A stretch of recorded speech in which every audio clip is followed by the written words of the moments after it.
মা আমি আগে হিন্দু থেকে মুসলমান হয়েছি মা, তাই আপনাদের বাজেট ছিল, তাই আমি একটা পবিত্র কোরআন পড়তেছি, তাই আমাদের মা বাপ বার করে আছে, তাই একটা হিন্দু থেকে মুসলমান হয়েছি আমার। ভালোবাসি আপনাদের, আপনার জন্য আমি শেরপুর হাসান। তো আপনারা আমার অনেক ভিডিও দেখেন, মানবিক কাজের অবশ্যই দেখেন আপনারা।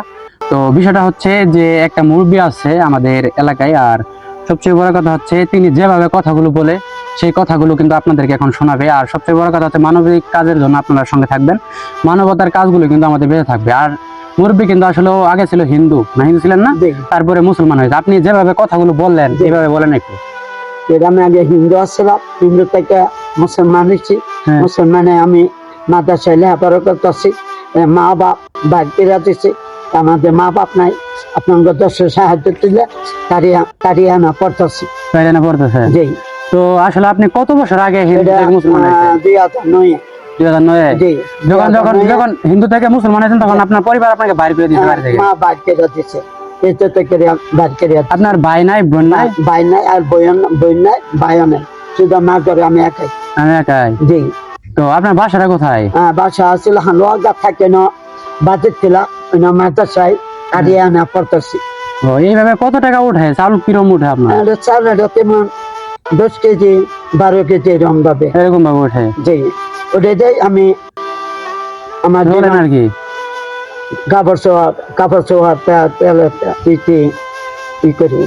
আচ্ছা, আপনি যেভাবে ওই যে ওইখানে কথাগুলো বললেন না, একটু দাঁড়ায় থেকে ওই কথাগুলো বলেন, মানে অডিয়েন্স একটু শুনুক। ইন্তি দাঁড়ান এই পাশে, আমার এই পাশে আসেন, চাউল নিয়ে আপনি ওইভাবে বলবেন আমার দিকে। أعوذ بالله من الشيطان الرجيم بسم الله الرحمن الرحيم السلام عليكم ورحمة الله وبركاته। আমি আগে হিন্দু থেকে মুসলমান হয়েছি মা, তাই আপনাদের বাজেট ছিল, তাই আমি একটা পবিত্র কোরআন পড়তেছি, তাই আমাদের মা বাপ বার করে আছে, তাই একটা হিন্দু থেকে মুসলমান হয়েছি আমার। মা আপা মা যে হাতে দান করে হবে, তাই আমাদের মা বাপ বার করে আছে আমার, তাই এটা হিন্দু থেকে মুসলমান হয়েছি আমার। তো দর্শক, আপনারা শুনতে পারলেন, আসলে কিছু মানুষ আসলে এরকম ভাবে কিন্তু মানুষের কাছে চাই। তিনি কিন্তু আগে অবশ্যই হিন্দু ছিলেন, এখন মুসলমান হয়েছেন। আপনাদের দোয়া নিয়ে কিন্তু মানুষ বেঁচে থাকতে চাচ্ছে। আপনি কি বিয়ে করেছেন? না, বিয়ে করেন নাই? না। তো আপনারা অবশ্যই দেখতে পাচ্ছেন, আর এলাকায় ঘুরতেছে।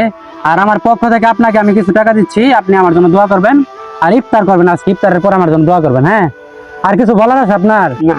তো দর্শক, ভালো থাকবেন, সুস্থ থাকবেন, দেখা হবে নেক্সট নতুন একটা ভিডিওতে। আজকের মতো এখানে বিদায়, আল্লাহ হাফেজ।